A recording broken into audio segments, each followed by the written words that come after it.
का मतलब ये हो, हमारा जो ब्रेन है ना,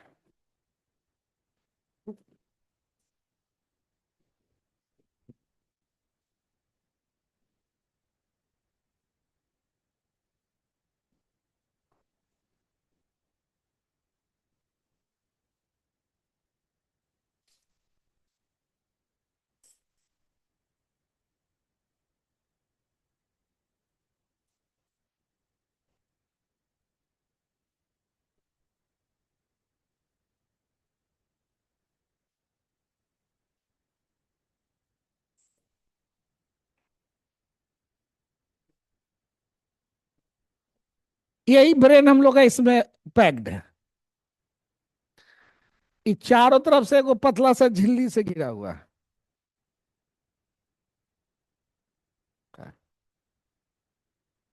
ये झिल्ली है, और इस झिल्ली के अंदर जो है ना, ये फ्लूइड है, तरल पदार्थ। इस झिल्ली का नाम है मीनिंजेज मेम्ब्रेन, और जो तरल पदार्थ है उसका नाम है मीनिंजेज फ्लूइड। ठीक है। ये फ्लूइड का काम है कि आपके ब्रेन को जर्किंग से रोकता है। सो रहे हो, चोट लग रहा है, हिला रहे हो ना, तो उसमें जर्क नहीं हो, शॉक ऑब्जर्वर का काम करता है। अब यही फ्लूइड अगर माइग्रेट कर जाए राइट साइड या लेफ्ट साइड, तो जिधर माइग्रेट कर जाएगा वहां फ्लूइड का मात्रा बढ़ जाएगा कि घट जाएगा। और जब बढ़ जाएगा तो वो फ्लूइड माथा पर दबाव डालेगा, ब्रेन पर दबाव डालेगा नहीं डालेगा।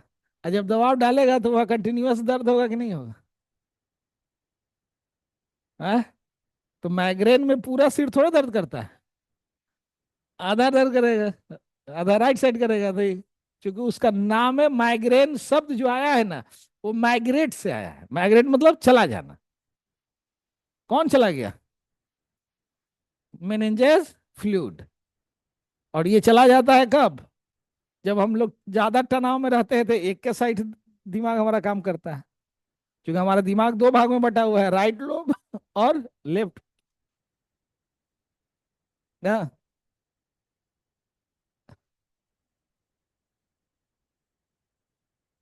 केमिकल से इलेक्ट्रिक इंपल्स बनता है जो झटका उत्पन्न करता है। ठीक है।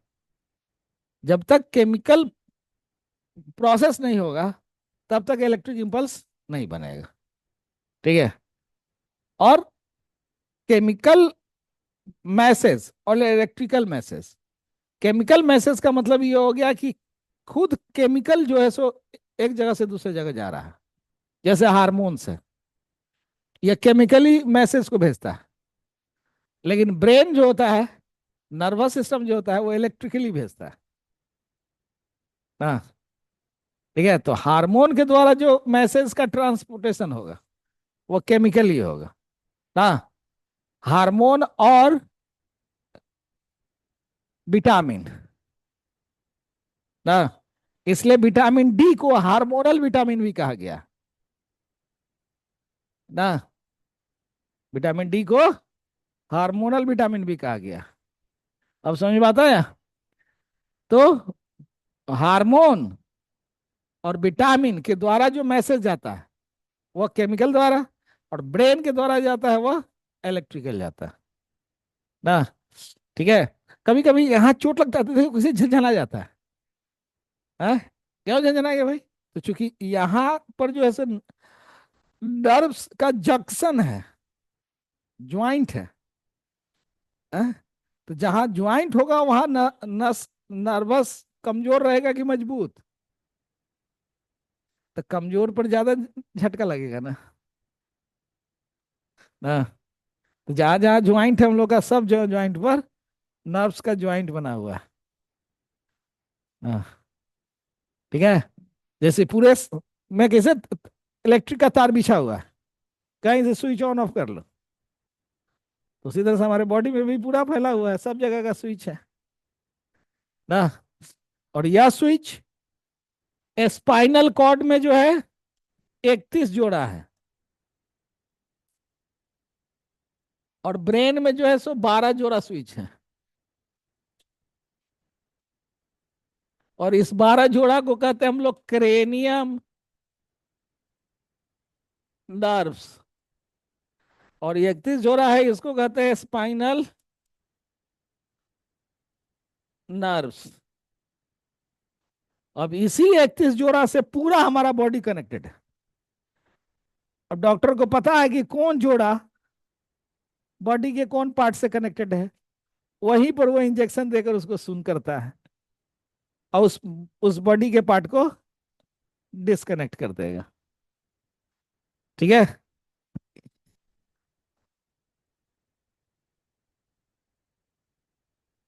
हाँ, इसलिए दिया जाएगा कि मान लो कि कोई गर्भवती महिला है, अब वो चाह रही है कि हमारा डिलीवरी हो लेकिन पेनलेस हो, दर्द नहीं हो, जिसको पेनलेस डिलीवरी कहते हैं।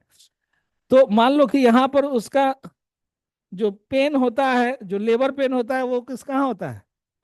लोअर एब्डोमेन में।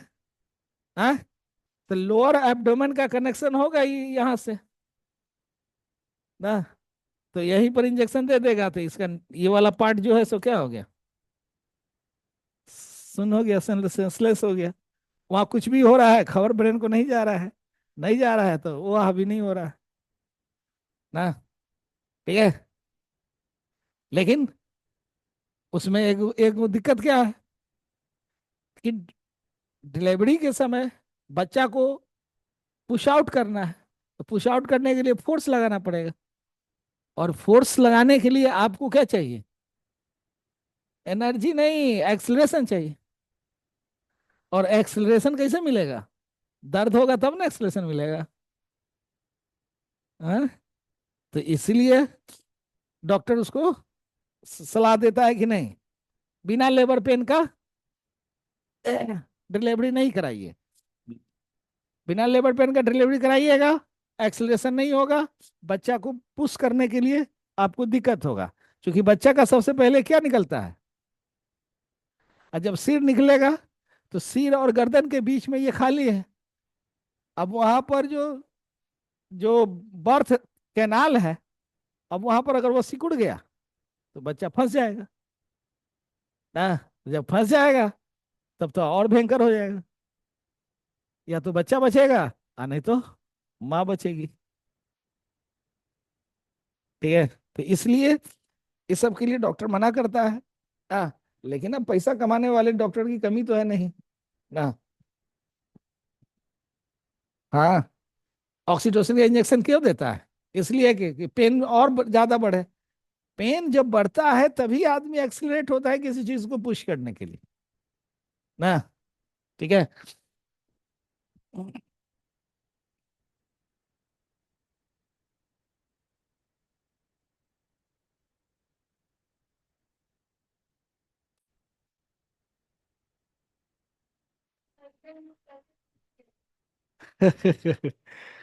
टेंशन फ्री रहो, मैग्नेट धीरे धीरे ठीक हो जाएगा। तनाव रहे कि हाँ, उसी से हुआ करता है। कुछ कोई उपाय नहीं, उसका कोई उपाय नहीं है जब तक ले फ्लूट आएगा नहीं, बराबर बटेगा नहीं, तो तक ले उपाय नहीं। दवा क्या करता है? उसी फ्लूइड को चाहता है कि हम भेज दे भेज दे। लेकिन ब्रेन, चूंकि ब्रेन की आदत हो गई है उस साइड फ्लूइड को भेज देना। हाँ, दवाई भेज देता है तो थोड़ा देर ठीक रहता है ना। और बाद में जैसे ही दवाई का असर खत्म होगा, फिर धीरे धीरे धीरे धीरे फ्लूइड उधर ही चला जाता है ना। तो इसलिए उसका उपाय वही है कि आप तनाव मुक्त रहिए। हाँ, सोई क्यों कहता है सोने के लिए? कि जब सोइएगा तो आप तनाव मुक्त रहिएगा ना। ठीक है। ब्रेन को रेस्ट चाहिए ना।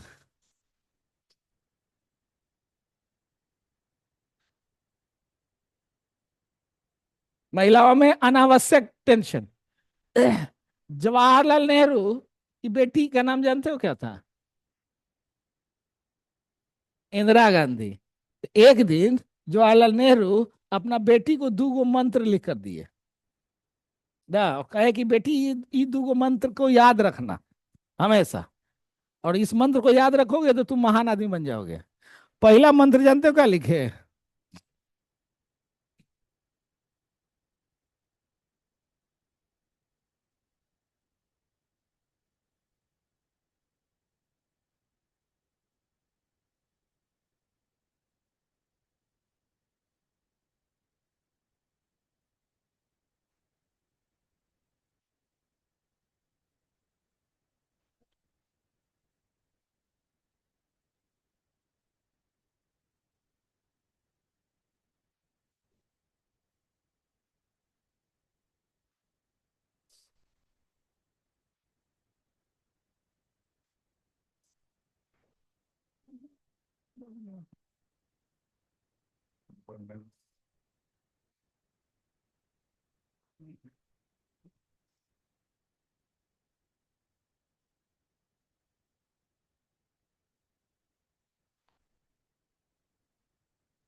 ऊपर वाला क्या लिखे हैं, पढ़ो तो।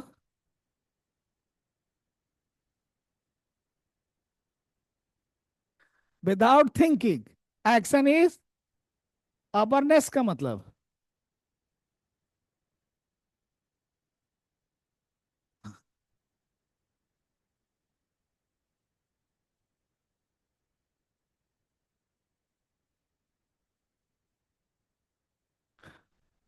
अबर्सन का मतलब क्या होता है?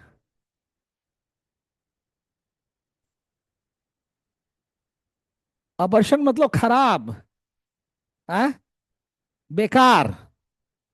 नहीं, अबरनेस का मतलब होता है बेकार ना। तो बिना सोचे अगर काम करेंगे तो बेकार होगा। दूसरा क्या लिखे? Without action thinking is foolishness.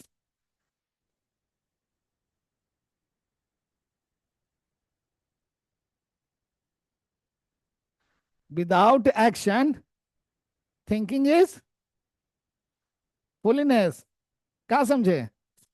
Without action, बिना काम का अगर सोच रहे हो तो इससे बड़ा मूर्ख क्या है?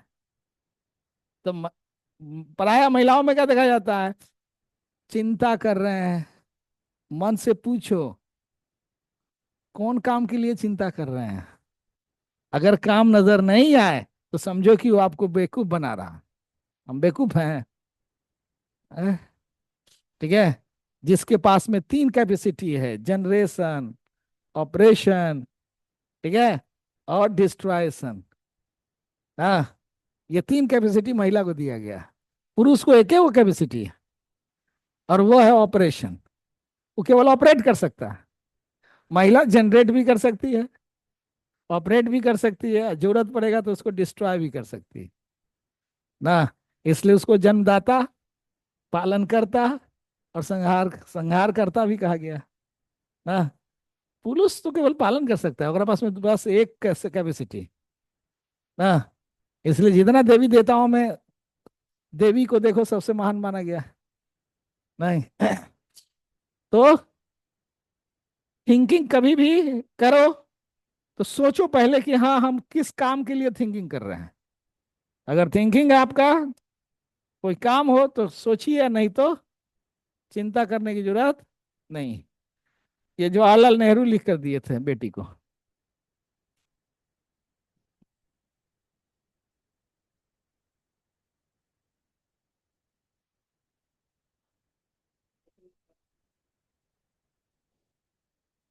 अब आ जाओ।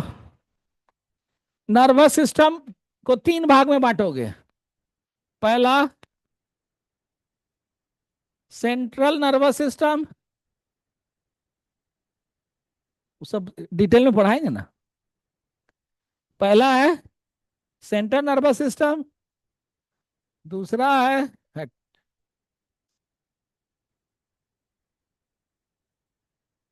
पेरी फेरल नर्वस सिस्टम, और तीसरा है ऑटो ना होगा। हाँ बात है ये।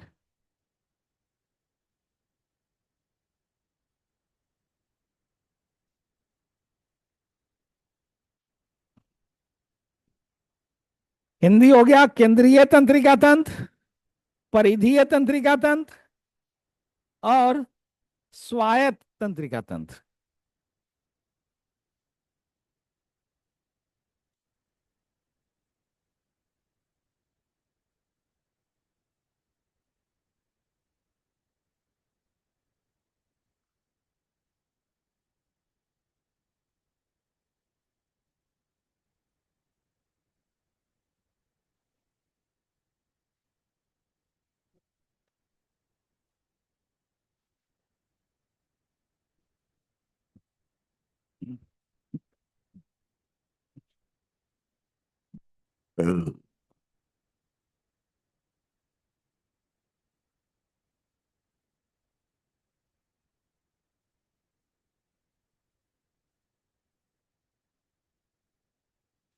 ये सेंट्रल नर्वस सिस्टम में दो पार्ट,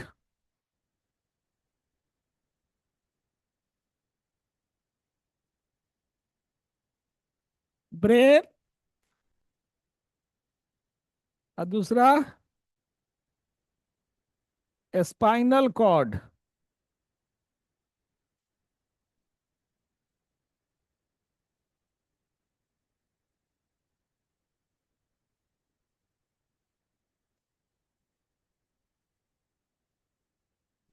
इसमें दो पार्ट,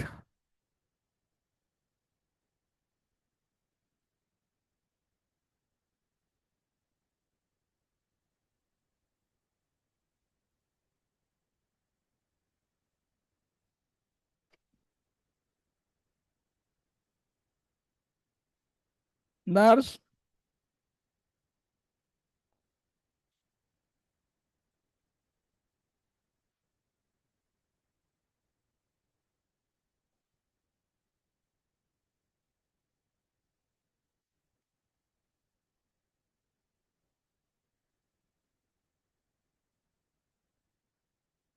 इसमें दो।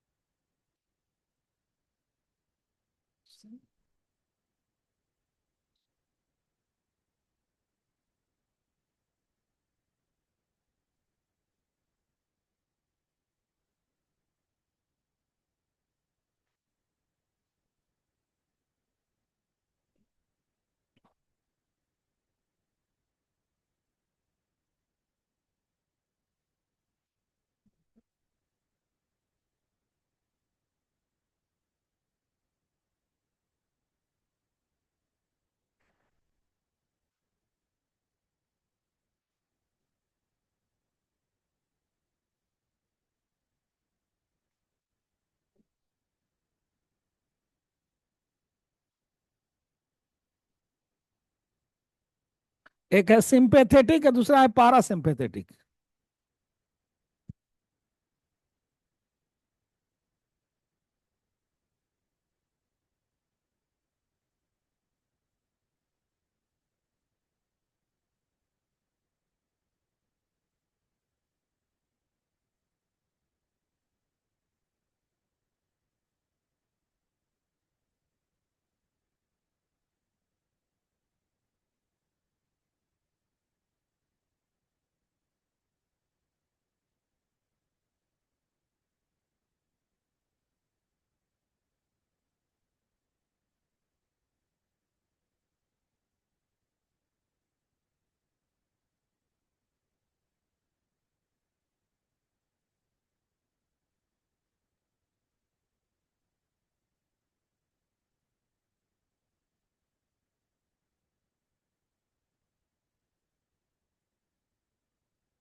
अब हेडिंग डालो ह्यूमन ब्रेन।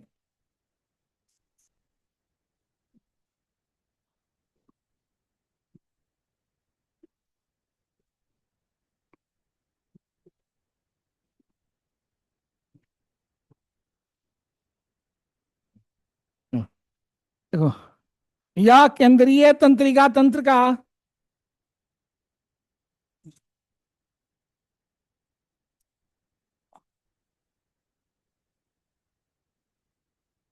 महत्वपूर्ण भाग है।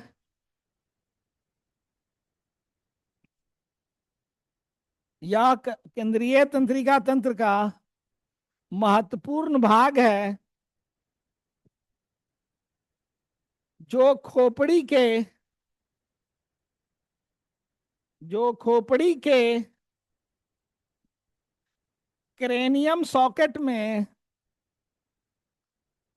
जो खोपड़ी के क्रेनियम CRA सॉकेट में अवस्थित होता है।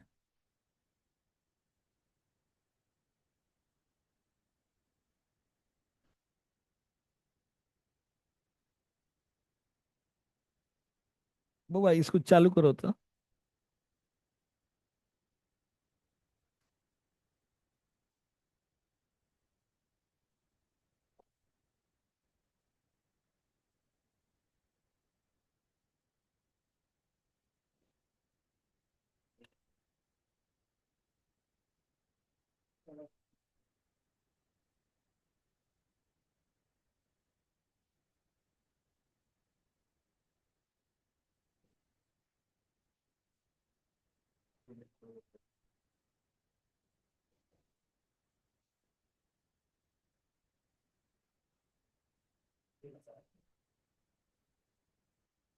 खोपड़ी के क्रेनियम सॉकेट में अवस्थित होता है।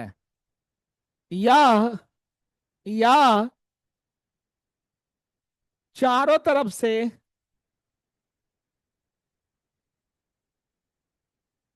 एक पतली झिल्ली से एक पतली झिल्ली से ढका होता है,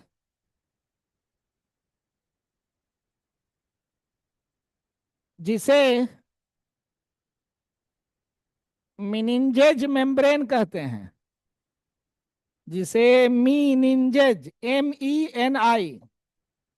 MENIGES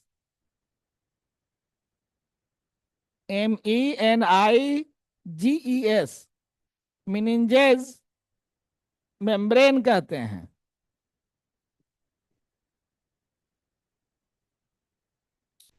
इस झिल्ली और इस झिल्ली और मस्तिष्क के बीच एक तरल पदार्थ पाया जाता है,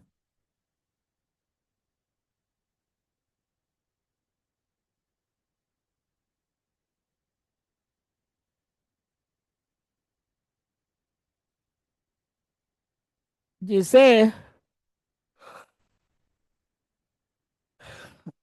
मिनिंजेज फ्लूइड कहते हैं।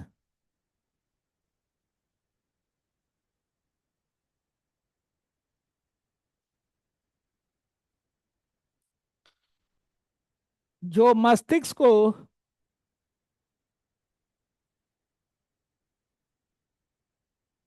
को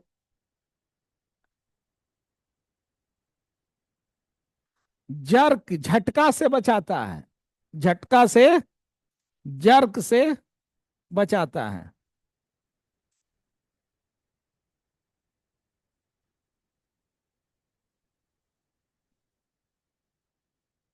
अब पैर नीचे से लिखो। हमारे मस्तिष्क का वजन पुरुषों में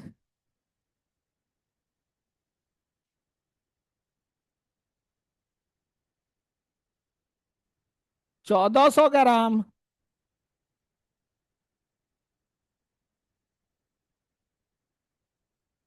और महिलाओं में 1350 ग्राम होता है।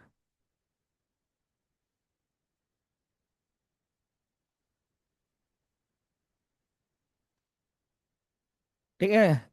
न- महिला में दिमाग कम होता है। हैं? हाँ तो इहो भरम हमको था भी आगे पहले। जब शादी हुआ तब हमको पता चला कि अरे रे रे रे रे ना। ठीक है। ये दिमाग ज्यादा की बात नहीं है। क्योंकि पढ़ा लिखा के जाते हैं, बच्चा सब अगर कुछ पूछा नहीं बताए ना, तो उसकी मम्मी एक ही लाइन में कह देते हैं, "है, इनके पास दिमाग रहता है तो ये मास्टरे रहते हैं।" हम कहे कि ला, नहीं। नहीं। तो हमारा ब्रेन का वजन जो है ना, वह शरीर के वजन का 2% होता है। लिख लो ना। मस्तिष्क का वजन शरीर के वजन का 2% पाया जाता है।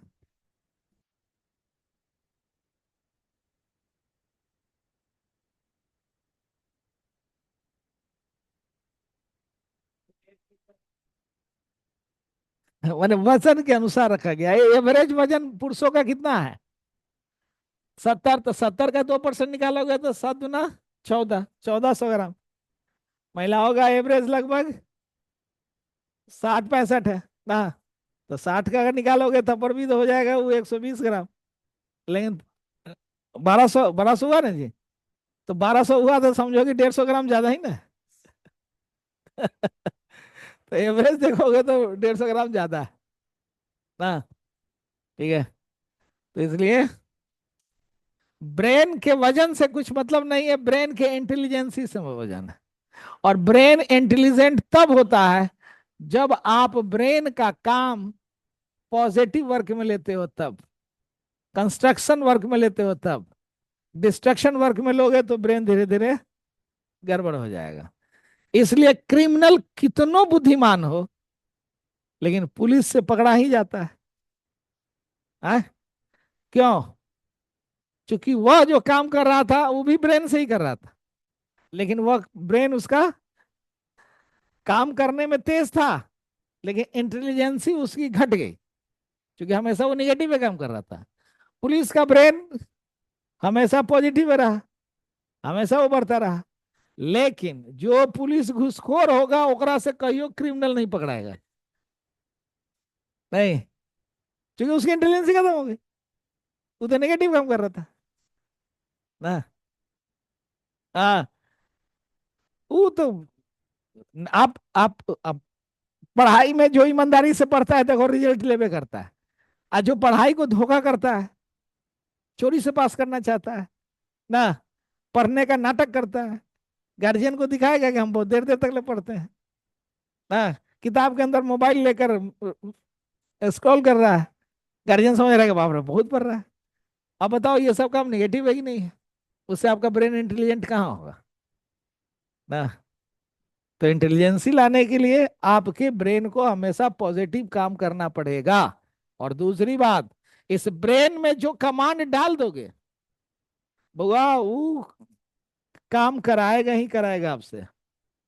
चाहे वो जिंदगी में करा ले तो करा ले, और नहीं तो स्वप्न के माध्यम से जरूर करवा लेगा।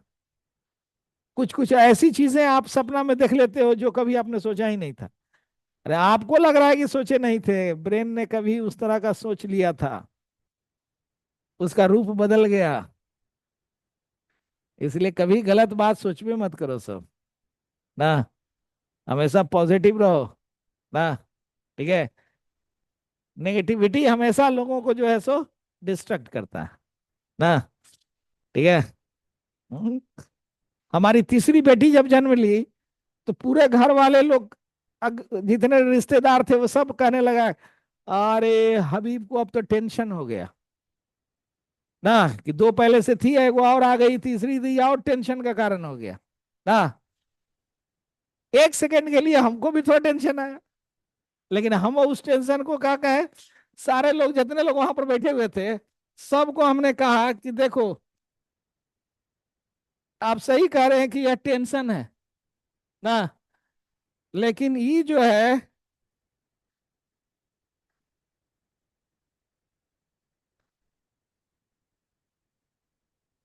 ई टेंशन है।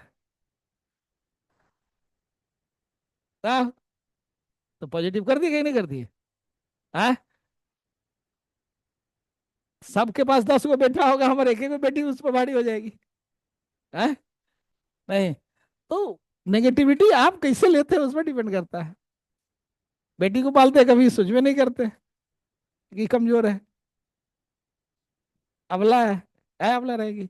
हाँ, तो आप कभी निगेटिविटी अंदर में पलवे नहीं करो। पालोगे, उसका प्रभाव दिखने लगेगा बच्चों पर। जब बच्चों पर दिखने लगेगा तो और टेंशन में आ जाएगा, वो और डिप्रेस्ड होने लगेगी। हाँ, क्योंकि लड़ाई तो हर इंसान को खुद लड़ना, कोई किसी को साथ नहीं देता। लड़ने के लिए अपने खुद लड़ना पड़ेगा। ठीक है, तो ब्रेन का वजन पता चल गया कितना, जो बॉडी के वजन का होना चाहिए। अब जरा सा देखें ब्रेन का पार्ट्स क्या है। देखो,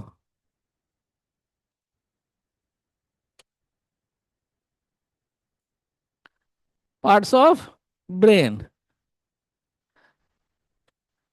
एक को होते हैं हम लोग फोर ब्रेन।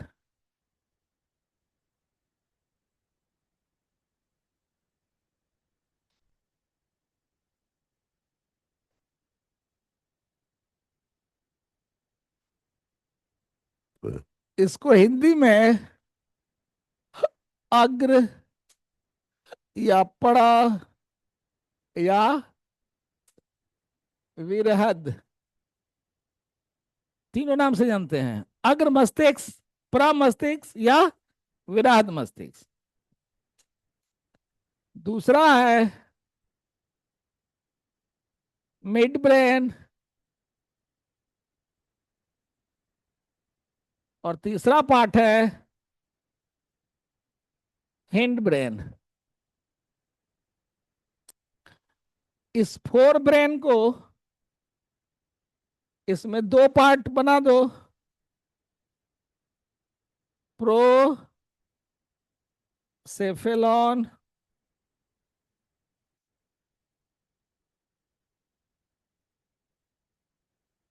डाइन सेफेलॉन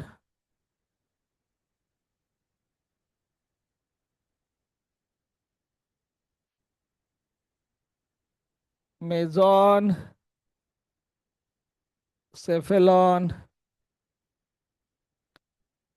और इसका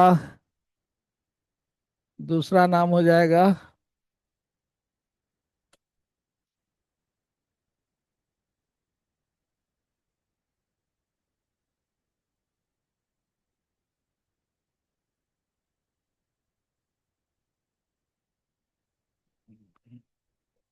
रोम्बिन सेफेलॉन। ठीक है, इसी प्रोसेफ्लॉन को कहा गया है सेरी ब्रम। इसमें दो पार्ट आ जाएंगे,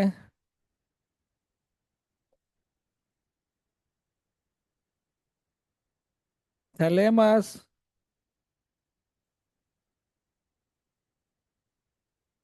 और हाइपोथैलेमस। इसको कहेंगे सेरिब्रेल, और इसमें आ जाएगा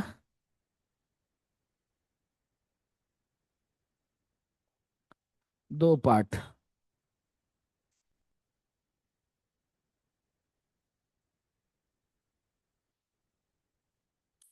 अच्छा, एक और पार्ट कर दो,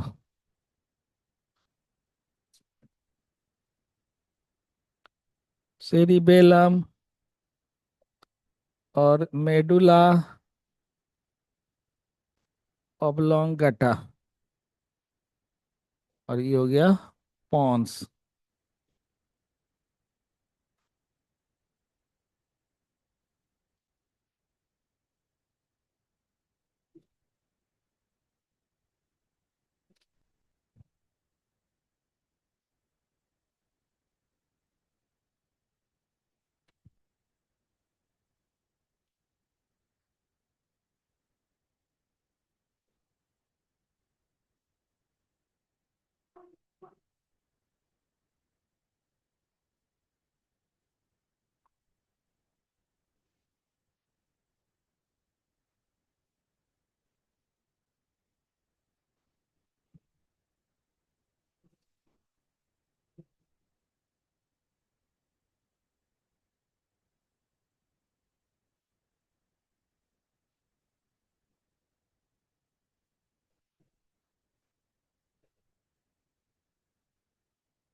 पॉन्स, PONS।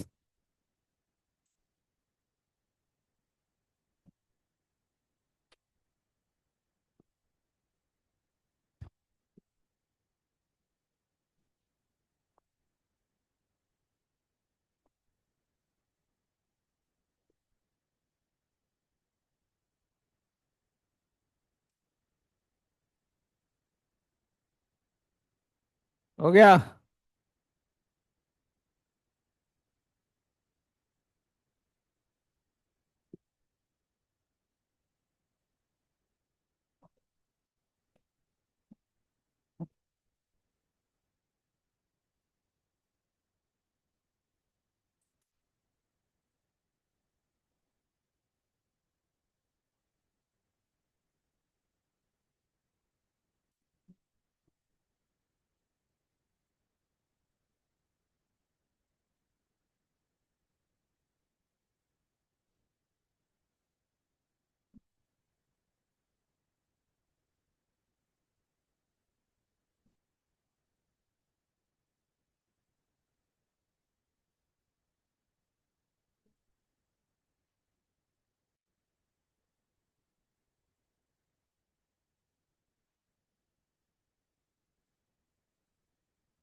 ये हम लोग का,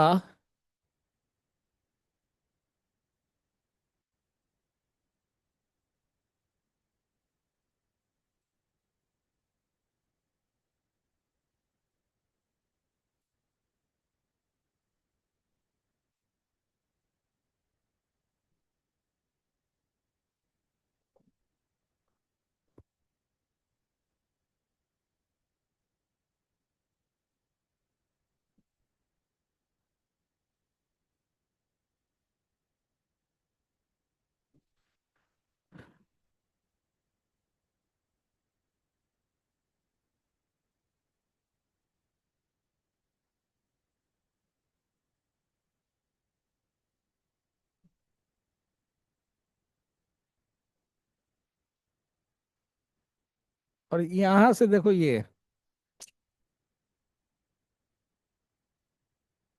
ये स्पाइनल कॉर्ड है।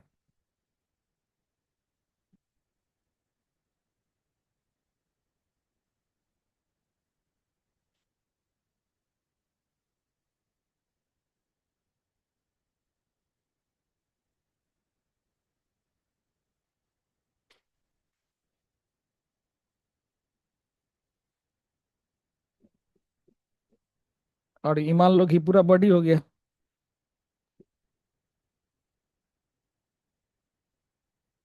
ये बॉडी है मान लो। ठीक है। ये स्पाइनल कॉर्ड है। हम्म। ये स्पाइनल कॉर्ड। और ये आपका हो गया फोर ब्रेन। ये हो गया मिड ब्रेन। और ये हो गया हिंड ब्रेन। तो हिंड ब्रेन में दो भाग हो गया ना। ठीक है। तो हम लोग इसको क्या कहें? सेरी ब्रम। इसको क्या कहें? सेरी ब्रेल। ठीक है। और इसको क्या कहें? सेरी बेलम। इसको कह दे मेडुला ऑब्लोंगेटा। और मेडुला ऑब्लोंगेटा और इसके बीच में यहाँ पर वो कनेक्शन है। इसका नाम है पॉन्स। पॉन्स कहाँ पाया गया? स्पाइनल कॉर्ड और ब्रेन के बीच में। ठीक है। इसमें ब्रेन का सबसे बड़ा भाग जो है सो ये है, फोर ब्रेन। सबसे छोटा भाग जो है सो मिड ब्रेन। ठीक है। ये जो सबसे बड़ा भाग है, इस भाग में देखोगे क्या कि इस तरह से फोल्ड्स पाया जाता है। इस फोल्ड्स का नाम है गाइडी। क्या नाम है? गाइडी। ये फोल्ड्स जितने ज्यादा होता है उसको समझा जाता है कि उतना ही इंटेलिजेंट आदमी है। ठीक है। तो गाइडी जो है इस ब्रेन में पाया जाता है। तो आपका जितना इंटेलिजेंट वर्क है, ठीक है, इंटेलिजेंट वर्क मतलब सोचना, समझना, पढ़ना, लिखना, खेलना, कूदना, मैथ बनाना, रीजनिंग बनाना, मोटर लर्निंग करना, ये सब का सब कहाँ से होगा? है? और ब्रेन से। मिड ब्रेन से देखना और सुनना काम। मिड ब्रेन से सुनना का काम। और मेड सेरिबेलम जो है ना, इस सेरिबेलम से जानते हो क्या होगा? हमारा जो वोलेंट्री मसल्स है, ऐच्छिक मांसपेशी, वो कंट्रोल होता है। कौन मसल्स? हाथ पैर नाक गर्दन पीठ, ये सब का जो मसल्स को आप कंट्रोल करते हो ना, वो कहाँ से कंट्रोल होगा? हाँ।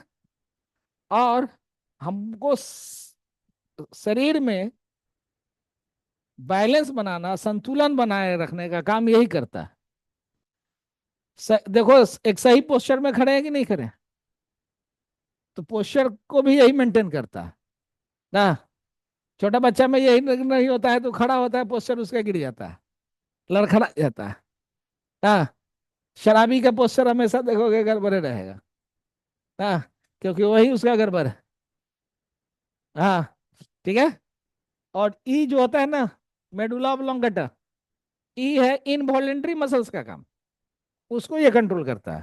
किसको कंट्रोल करेगा? इनवॉलेंट्री मसल्स कहाँ पाया जाता है? स्टोमक वगैरह इस सब में। उस सब का जो प्रोसेस होगा, उसके एक्टिविटीज को कौन कंट्रोल करेगा? और पॉन्स का काम है इन दोनों के बीच में सूचना का आदान प्रदान करना। किसके किसके बीच? स्पाइनल कॉर्ड के बीच सूचना का आदान प्रदान करना। ये काम कौन करेगा? पॉन्स करेगा। अब सुनो, यहाँ दो ग्लैंड है, थाइमस और, ये पढ़ा चुके हैं तुम लोगों को।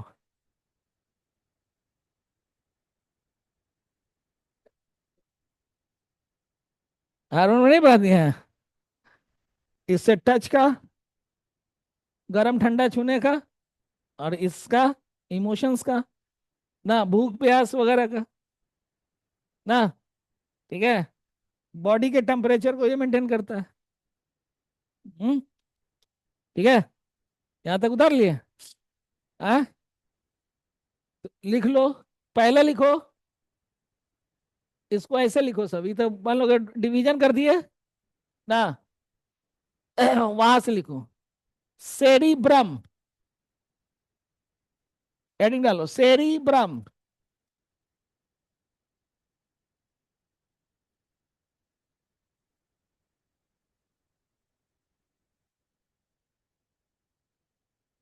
यह हमारा अग्र मस्तिष्क होता है।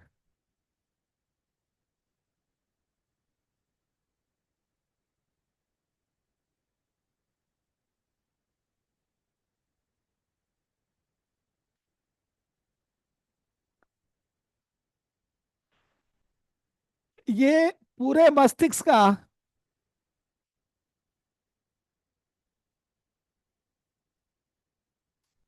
लगभग 65% होता है।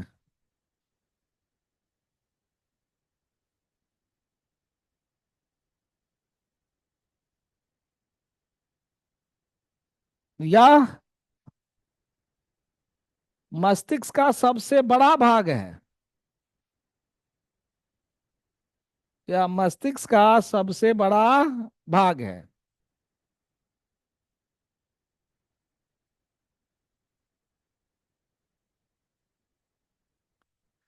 नेक्स्ट लाइन से लिखो,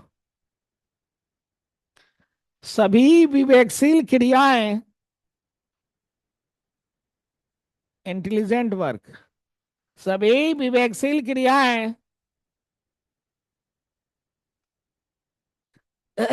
सेरिब्रम से, सेरिब्रम से संचालित होती है।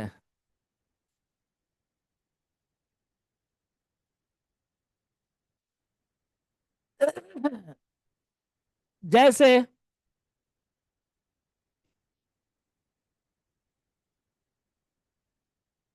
सोचना, समझना,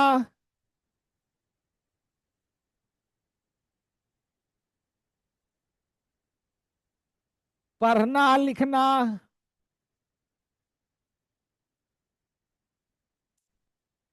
बोलना,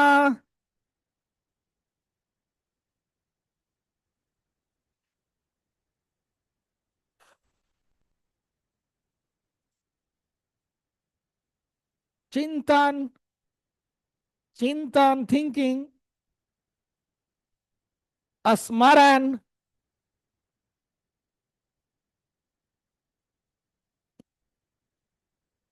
तर्क शक्ति, पहचानना, इत्यादि।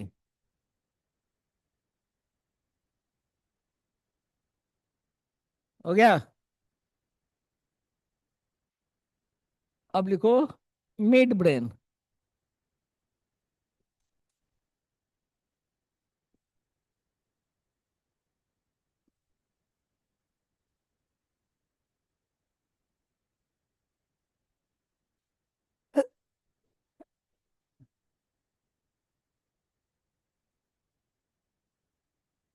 इसे लघु मस्तिष्क कहा जाता है,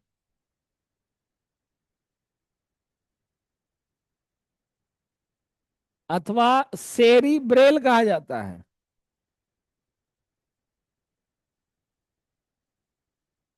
अथवा सेरिब्रेल कहा जाता है।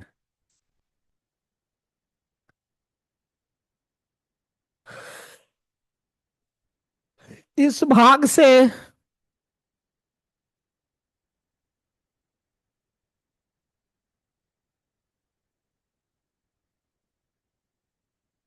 देखने और सुनने की क्रिया संपन्न होती है।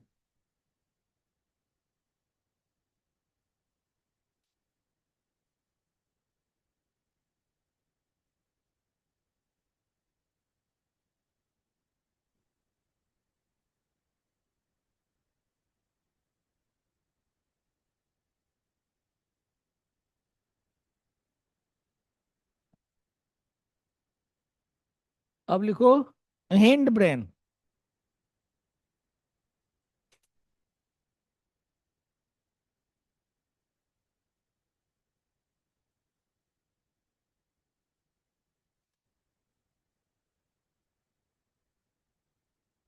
इसके मुख्य दो भाग होते हैं।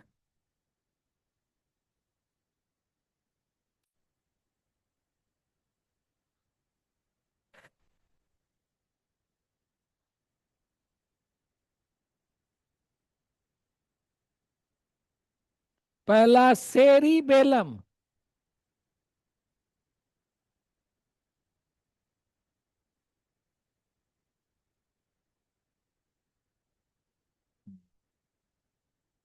यह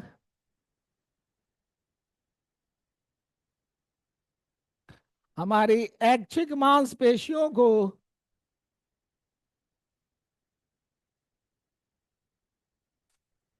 या हमारी ऐच्छिक मांसपेशियों को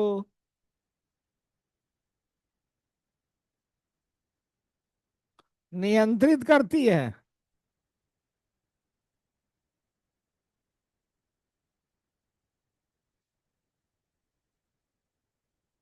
इसी के द्वारा इसी के द्वारा शारीरिक शारीरिक संतुलन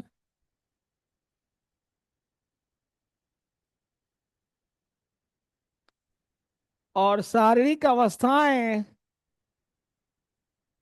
और शारीरिक अवस्थाएं, body posture, body posture, body balance and body posture नियंत्रित होती है।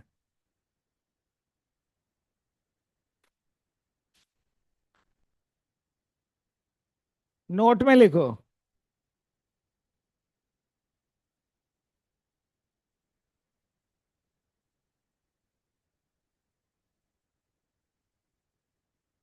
शरीर को बैलेंस रखने के लिए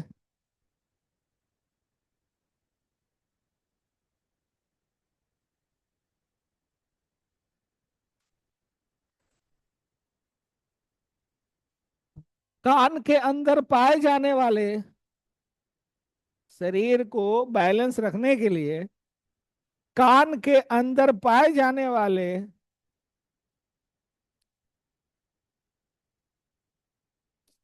तरल पदार्थ का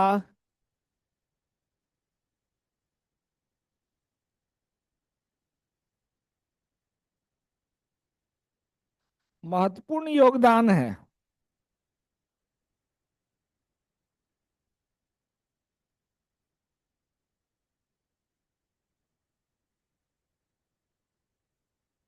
हो गया।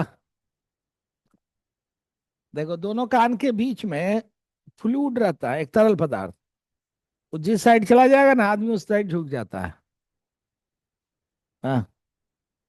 तो इसलिए परीक्षा में देख लेना सब, शारीरिक संतुलन के लिए कौन से अंग जिम्मेवार है।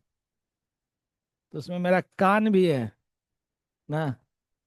और ब्रेन का पार्ट पूछेगा तो सेरिबेलम, ब्रेन का भाग पूछेगा तो, और अंग पूछेगा तो कान। ठीक है, बस समझ में आई। अब लिखो मेडुला ऑब्लोंगेटा।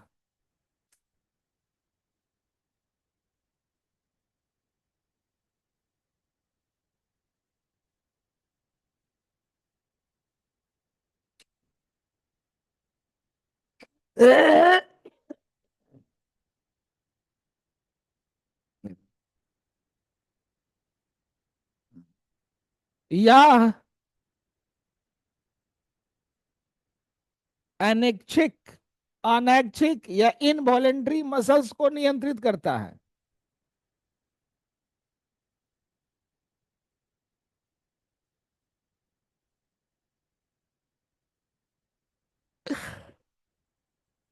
जैसे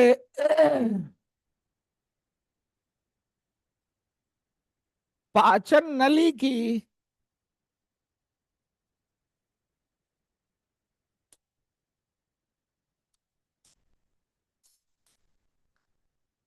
पेरिस्टालसिस प्रोसेस या कर्माकुंचन क्रिया।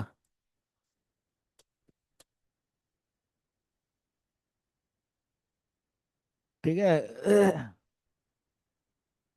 लंग्स, किडनी इत्यादि की क्रियाएं।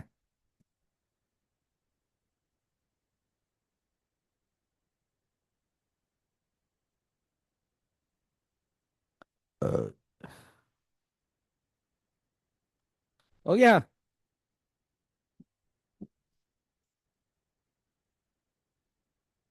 अब लिखो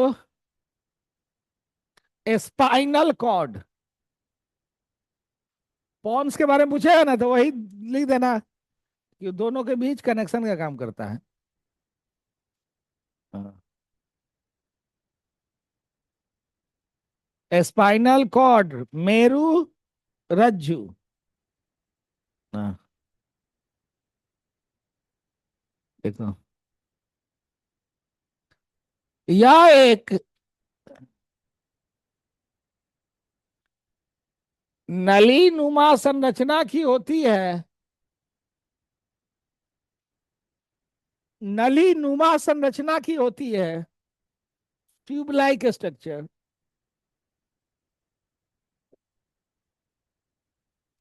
जो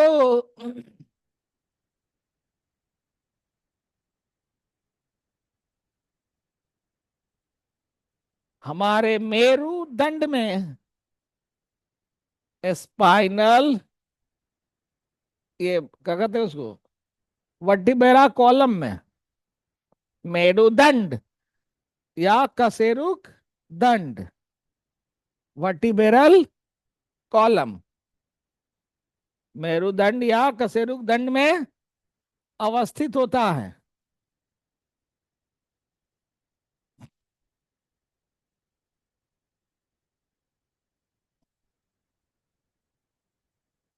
इसका मुख्य कार्य इसका मुख्य कार्य प्रतिवर्ती क्रियाओं को, रिफ्लेक्स एक्शन, प्रतिवर्ती क्रियाओं को संपन्न कराना है।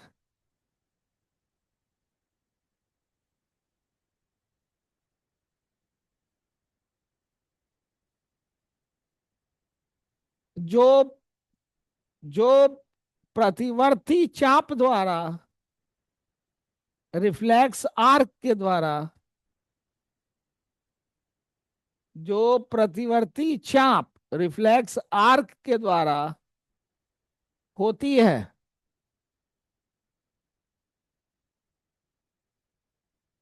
जैसे छींकना,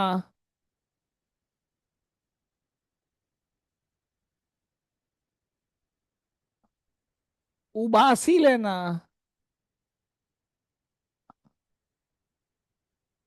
उबासी, उबासी समझते हो? जमाई लेना है, उसको अंग्रेजी में क्या कहते हैं? वही, ठीक है। आंख की पलकों का गिरना,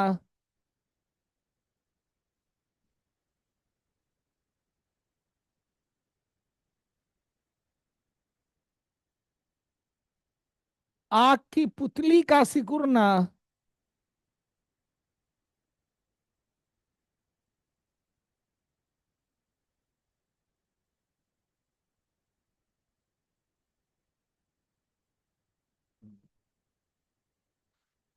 गर्म वस्तु या, नेक्स्ट लिखो ना, गर्म वस्तु या कांटा चुभने पर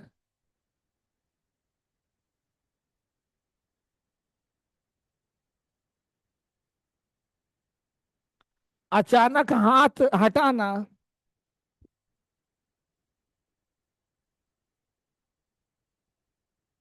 इत्यादि।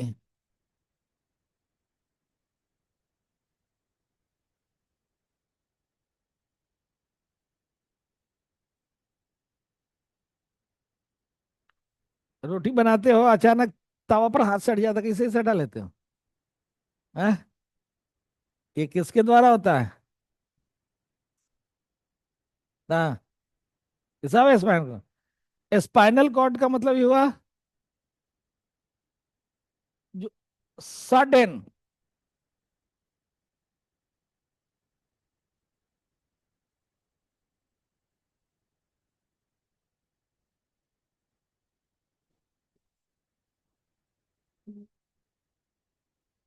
हाँ हेलो, हाँ हाँ, कहाँ पर आ रहे हैं? जल्दी, ठीक ठीक ठीक।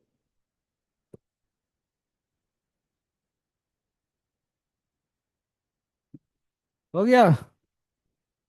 क्या लिखे? देखो, जितना सडन एक्शन होता है, अचानक जितनी क्रियाएं होती है, सारी क्रियाएं किसके द्वारा होगी? स्पाइनल कॉर्ड के द्वारा। ठीक है, बात समझ में आया? हम्म।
ये ब्रेन हम लोग का है,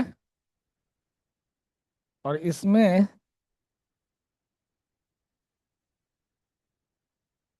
ये स्पाइनल कॉर्ड है। ठीक है।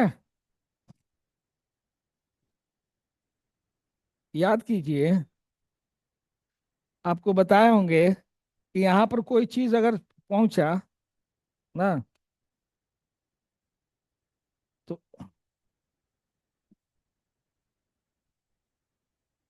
इसकी सूचना जो है ऐसे होके जाएगी। ये सूचना ऐसे होके जाएगा ना जी यहाँ तक। तब यहाँ से कहाँ जाएगा? है। ठीक है। तो होता क्या है ना कि इस ब्रेन को एक संदेश दिया जाता है। ठीक है। कि अब ई का अगर यहाँ पर हाथ गर्म ताव पर पड़ गया है, अब ये सूचना स्पाइनल कॉर्ड से, अब ब्रेन उसका डिसीजन लेके फिर काम करेगा। तब तक हाथ बहुत जल्द जल जाएगा ना। तो ब्रेन ने इसको एगो पावर दिया, स्पेशल पावर। कहा कि जब इस तरह का आपातकाल की स्थिति आ जाए, इमरजेंसी आ जाए, तो हमको सूचना मत देना, तुम जो है ना यहीं से एक्शन कर लेना ना। तो जो एक्शन किया ना, ये देखो तो, इसके माध्यम से किया ना, तो यह देखो तो एगो चाप बन रहा है ना। तो यह कहलाएगा प्रतिवर्ती चाप, जिसको अंग्रेजी में हम लोग कहते हैं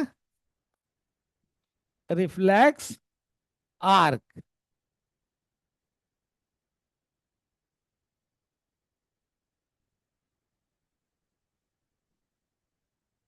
ठीक है। अ- ब्रेक गाड़ी में, हाँ, अचानक ब्रेक लेते होते वही होता है। वो सब उसी से होता है।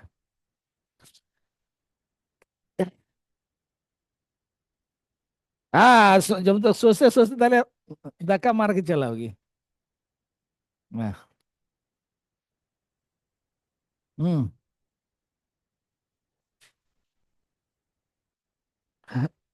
हाँ, उसका आर्टिफिशियल बनता नहीं है। जब आदमी का ब्रेन का ऑपरेशन होता है, उस समय सारा फ्लूइड वो तो गिर जाता है, तो फिर दूसरा फ्लूइड उसको भरा जाता है। माइग्रेशन वाले को माइग्रेशन वाले को फ्लूइड तो है।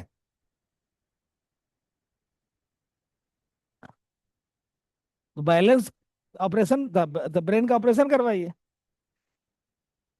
हाँ, ब्रेन का ऑपरेशन करके फ्लूइड निकाल देगा, फिर नया फ्लूइड भर देगा ना। लेकिन ब्रेन एक बार खुल गया तो फिर पहले की तरह तो काम नहीं करेगा। जैसे गाड़ी का इंजन एक बार खुलवा लो, कतनो बढ़िया मिस्त्री से बना लो, फिर वो जो ऐसा कंपनी में बन के आया था वैसा तो नहीं काम करेगा। तो इसलिए सारे अंग आपको प्रॉपर काम करेगा, लेकिन ब्रेन एक बार अगर खुल गया तो फिर आप सोचोगे कि हमको ये पहले की तरह काम करे, नहीं काम करेगा ना। तो वही हाल हो जाएगा ना। नहीं, ऐसा बात थोड़ा है कि हम अब इंजन खुलवा लिए, माइलेज बढ़ गया।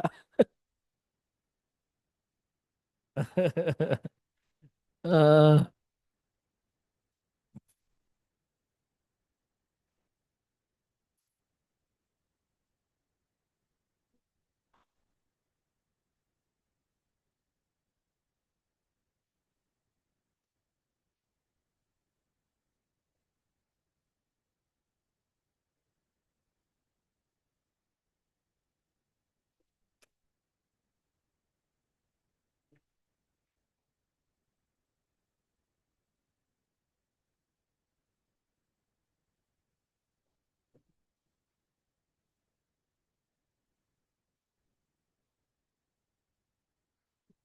अब लिखो। नोट में प्रतिवर्ती क्रियाओं की खोज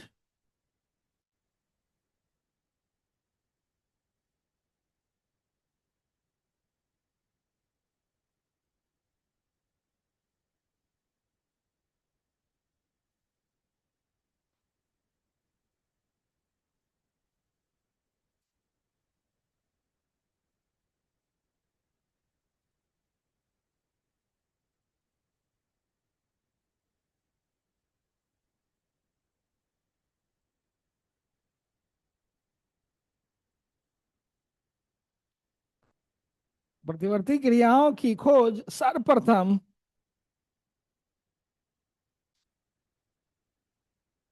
मार्शल हॉल ने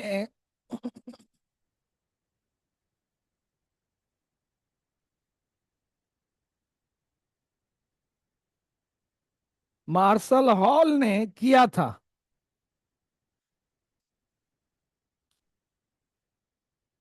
मार्शल हॉल परंतु प्रयोगात्मक प्रमाण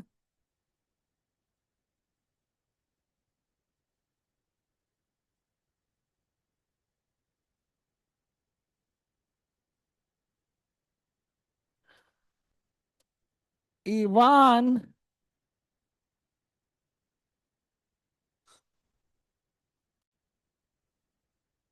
पेवलव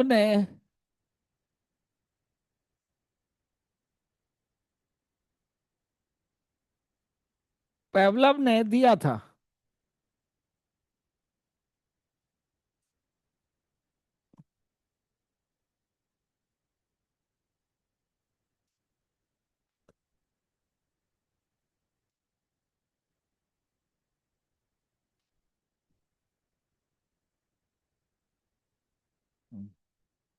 अब लिखो lobes of brain.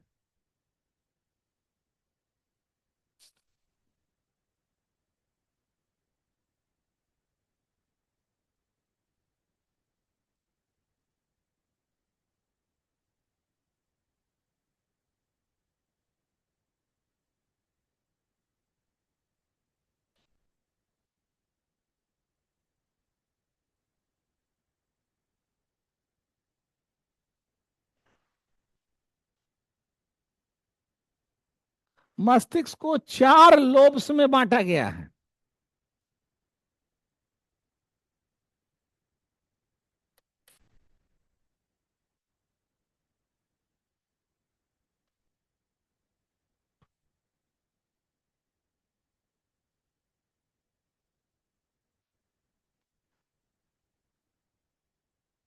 Parietal lobe,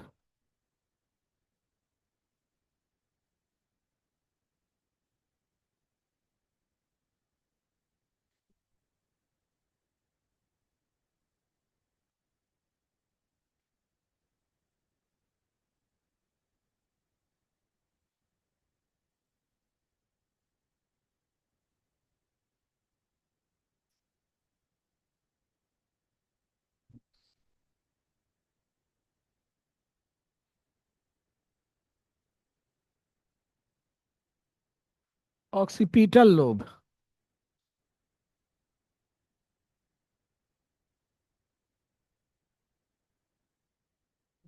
OCCIP।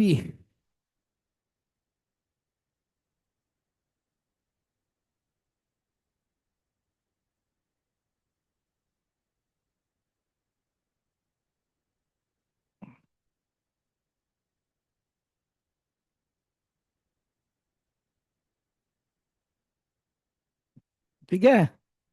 Lobe मतलब खंड होता है ना।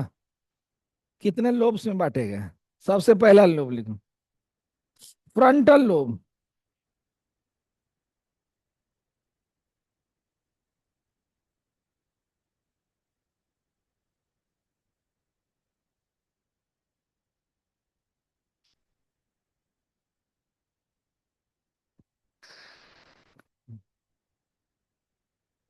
लिखो या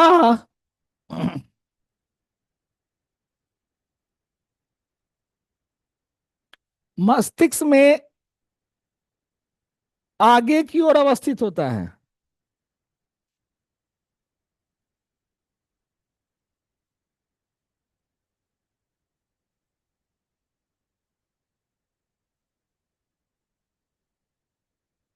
इस भाग से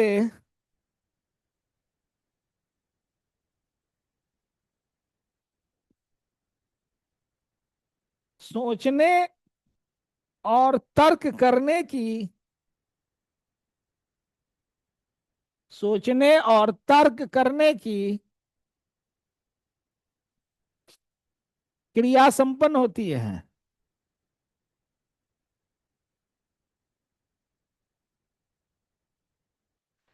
इसी भाग से निर्णय लेना, डिसीजन मेकिंग,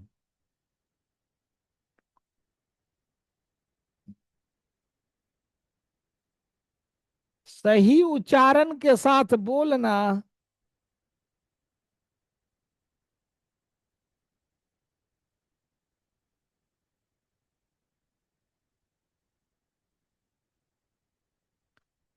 पर्सनालिटी, पर्सनालिटी और बिहेवियर को नियंत्रित करना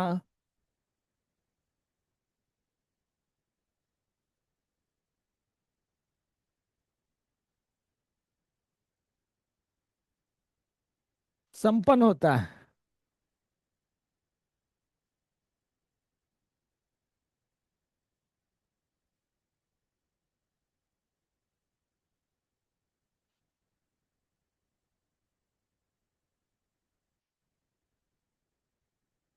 देखते हो, कुछ आदमी ऐसा मिलेगा ना, ये जल्दी डिसीजन नहीं लेता ना, हमें सब डायलेमा में रहेगा, करे कि ना करे, करे कि ना करे, जाए कि ना जाए ना। तो समझो कि यह लोभ आपका कमजोर हो रहा है। हाँ, ये मजबूत जब रहेगा ना, तो आप डिसीजन तुरंत ले लीजिएगा ना। ठीक है। पर्सनालिटी में कभी कभी डुअल पर्सनालिटी होता है। डुअल पर्सनालिटी समझते हो क्या?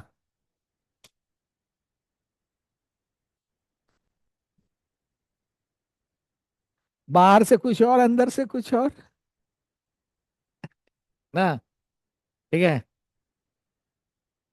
या इसी के द्वारा कंट्रोल होता है, डुअल पर्सनालिटी। ठीक है। 99% जो नेता होता है वो डुअल पर्सनालिटी का होता है। हाँ।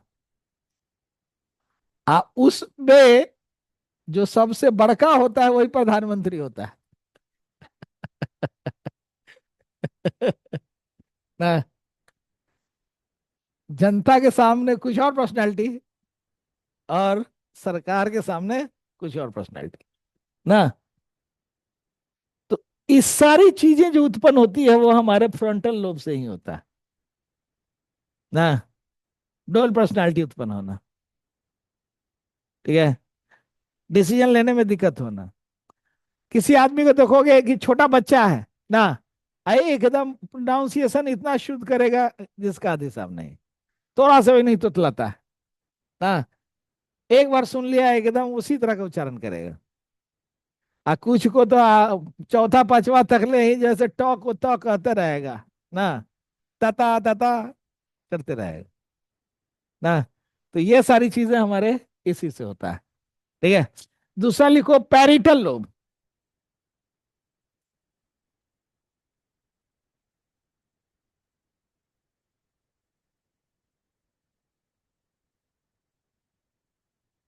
हम्म। यह मस्तिष्क के,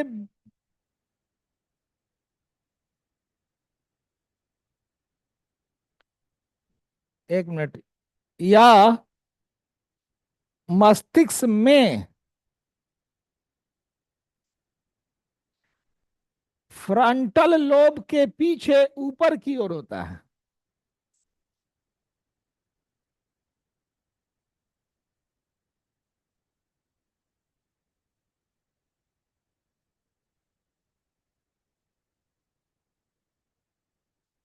या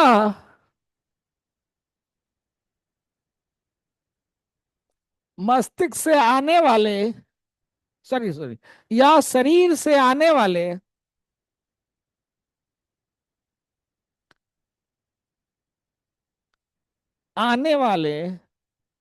सेंसोरी इम्पल्स को ग्रहण करता है। सेंपोरेंसल्स को रिसीव करता है। अरे सेंसोरी इम्पल्स जाएगा ना जी, ना। तंत्रिक आवेग जो जाता है सबसे पहले यही रिसीव करता है, ये यहाँ पर पाया जाता है बीचे बीच। ये फ्रंटल लोब है, यहाँ पर पाया जाता है ना। ठीक है। हम्म। तब ना जो है, कोई बात समझ में नहीं आता था क्या कहते हो, ओहो, इसको पीटते हो, हैं? कि इसका मतलब है कि सेंसोरी इम्पल्स वहां पहुंच नहीं रहा है। नहीं, जो रेडियो नहीं बजता है तो ओकरा के ठोक ठाक के बजाते हो ना, है? उसी तरह से इसको ठोक के चाहते हो कनेक्शन जुड़ जाए, है? देखो, इसी भाग से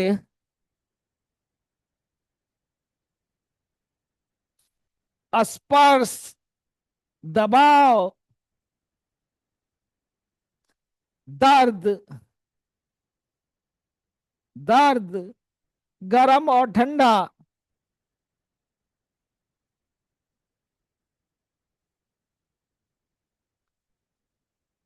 इत्यादि का अनुभव होता है।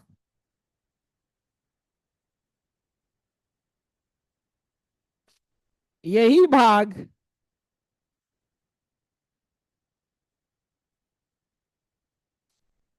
हमें आकार, दूरी, स्थान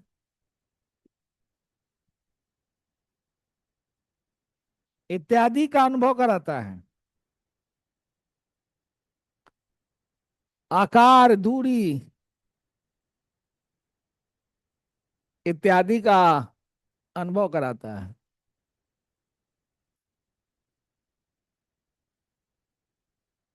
कभी गाय भैंस को नाला पार कराए हो?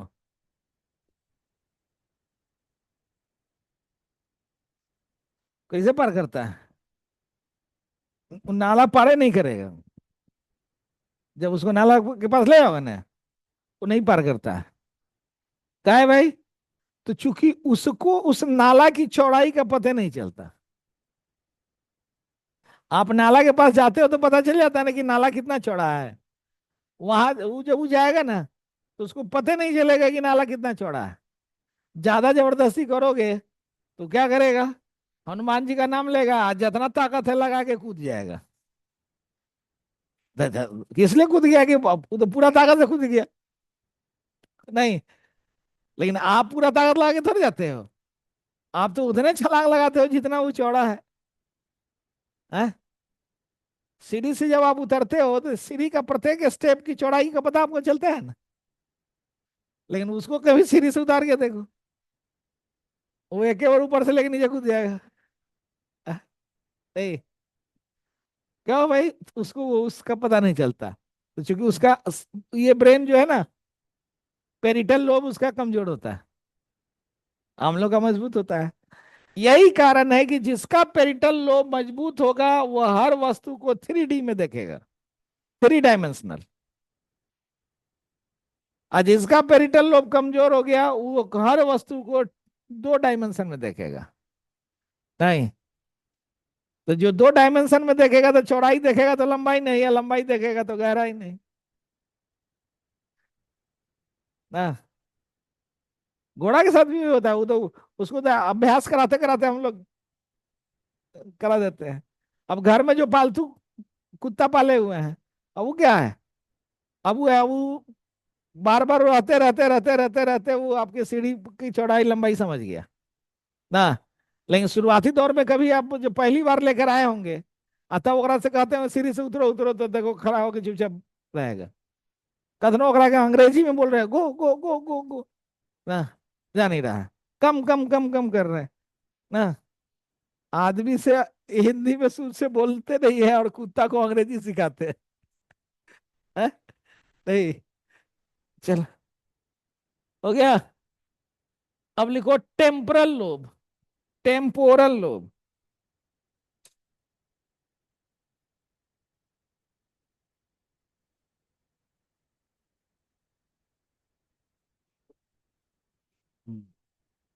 या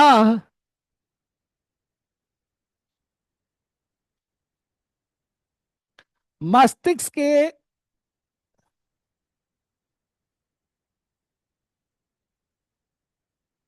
दोनों तरफ कान के भाग की ओर पाया जाता है।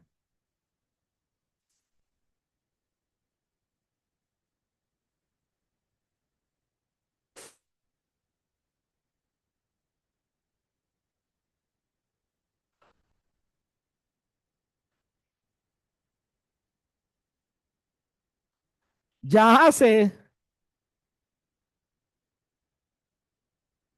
देखना, सुनना,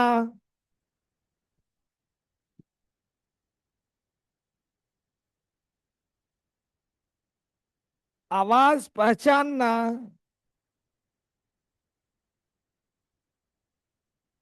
इत्यादि संपन्न होता है।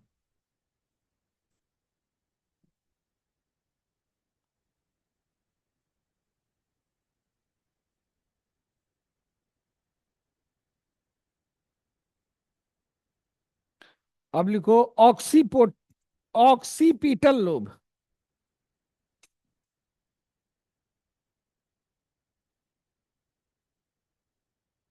बुआ उसमें जो है ना,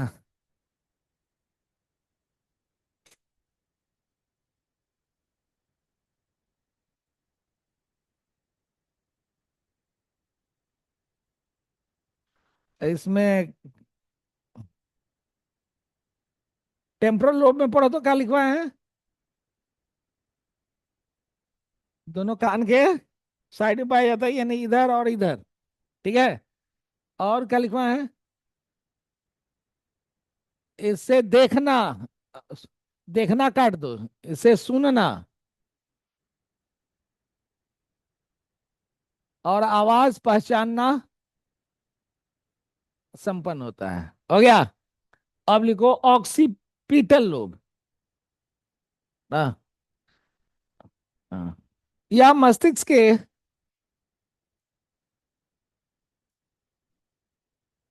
पिछले भाग में अवस्थित होता है,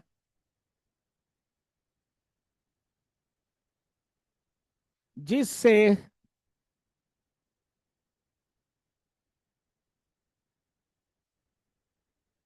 देखना,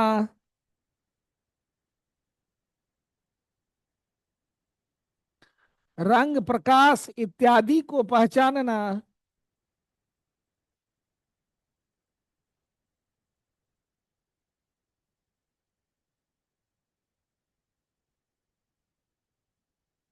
गति को समझना इत्यादि संपन्न होता है।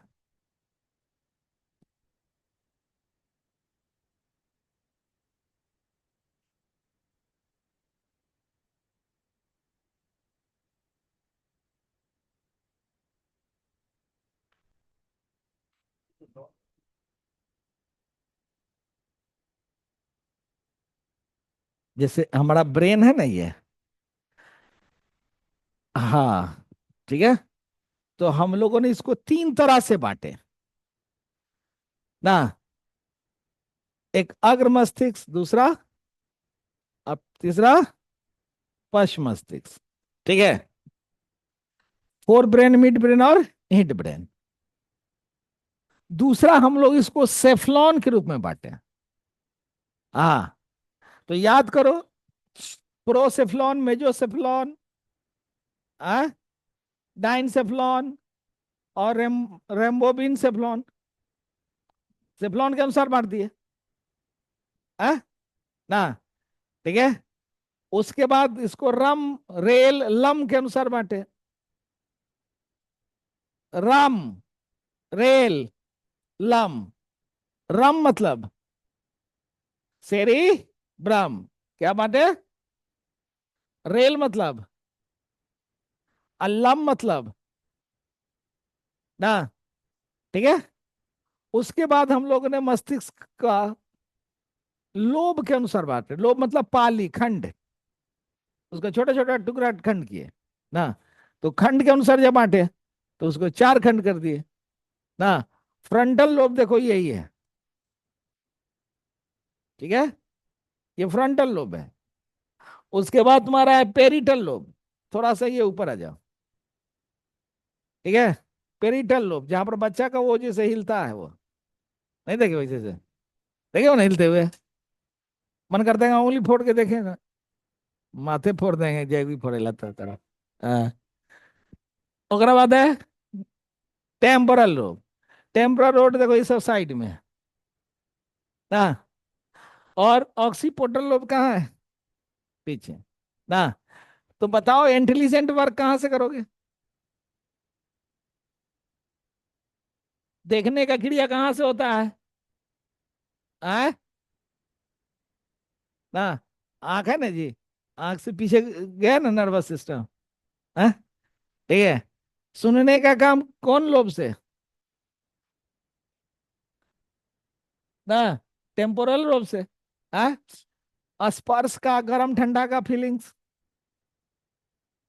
है, पेरिटेलल लोब से। तो परीक्षा में ऐसे ना पूछेगा आपसे, लोब के अनुसार दे देगा। हाँ, हाँ, चीज वही है, बांटने का तरीका अलग अलग था। अब हम लोग इसलिए बता देते हैं क्योंकि परीक्षा में अब किससे पूछ दिया ना। अब पूछ देगा कि बताओ कि थैलेमस और हाइपोथैलेमस कहाँ पाया जाता है। अब दे दिया प्रोसेफ्लॉन, डाइनसेफ्लॉन, रंबोबिनसेफ्लॉन, मेजोसेफ्लॉन। तो कहाँ बताओगे। हाँ, डाइनसेफ्लॉन में ना। हाँ। ठीक है। तो इसीलिए ना उसको पहले ही हम बांट दिए हैं कि ताकि आपको परीक्षा पूछेगा तो नहीं दिक्कत होगा। हाँ। ये ब्रेन की कहानी खत्म। अब बताओ कौन चैप्टर रह गया।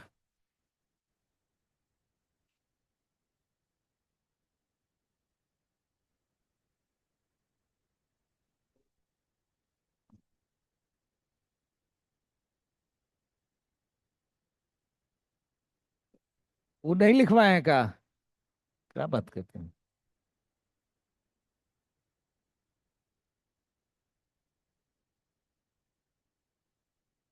निकाल निकाल है।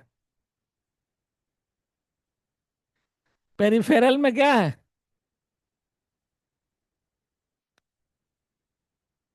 12 जोड़ा है। स्पाइनल नर्व 31 जोड़ा है।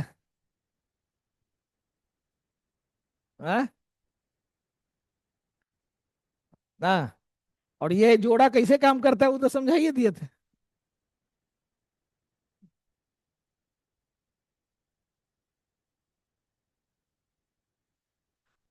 थैलेमस का काम है ना, जितना भी चीज आप छूते हो ना, टच से जो फीलिंग होता है, टच से फीलिंग, जैसे आपके हाथ पर कोई दबा रहा है तो टच होगा तब ना दबेगा। हाँ?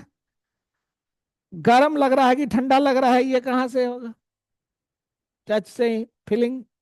नहीं, चुभना, दर्द होना, ये सब कहाँ से होगा ना। कोई किसी को अगर शरीर छूता है ना, तो छूने पर उसको स्पष्ट पता चल जाता है ना कि बड बैड टच है कि गुड टच है। आ? ये फीलिंग कहाँ से होगा। नहीं। क्यों बच्चा को सिखाया जाता है कि देखो बेटा, इस ऑर्गन को अगर आपको कोई छूता है तो यह बैड टच है, इस ऑर्गन को छूता है तो यह गुड टच है ना। तो बैड टच गुड टच का फीलिंग्स कौन कराएगा, थैलेमस। और हाइपोथैलेमस जो होता है वो सेटिस्फेक्शन का सेंटर है। जैसे भूख प्यास, सेक्स, इस सब का जो सेटिस्फेक्शन होता है वो किसका है? हाइपोथैलेमस का। बॉडी के टेम्परेचर को कंट्रोल कौन करता है? हाइपोथैलेमस ना। ठीक है। हाँ।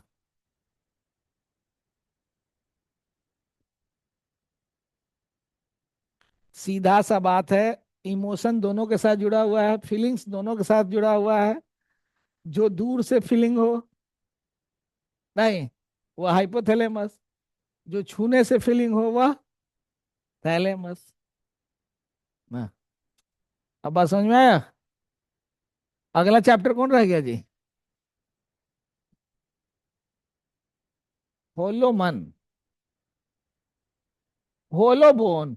ये जितना भी हम लोग का बड़का बड़का बोन है ना,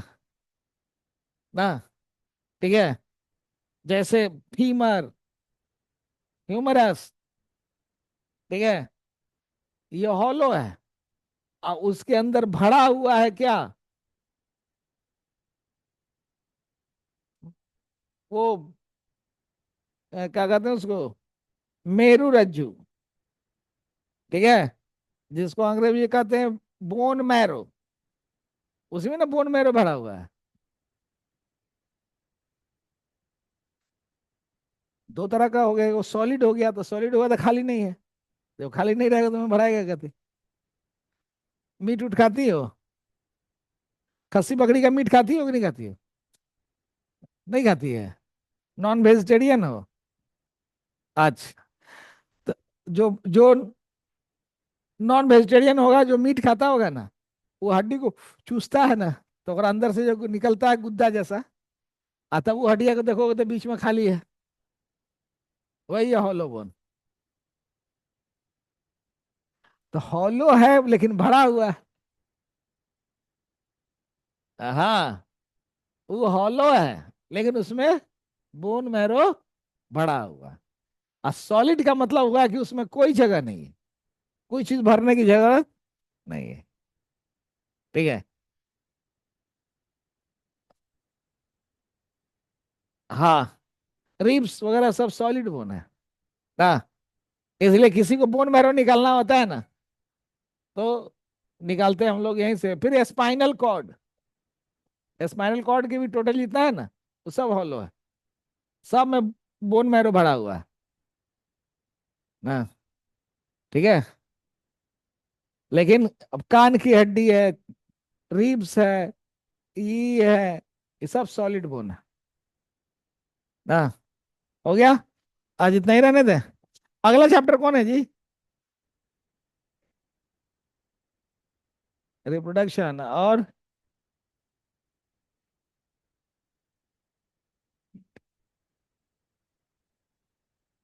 चारों।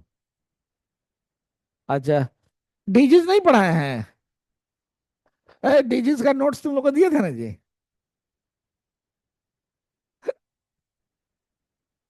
अच्छा, डिजीज का।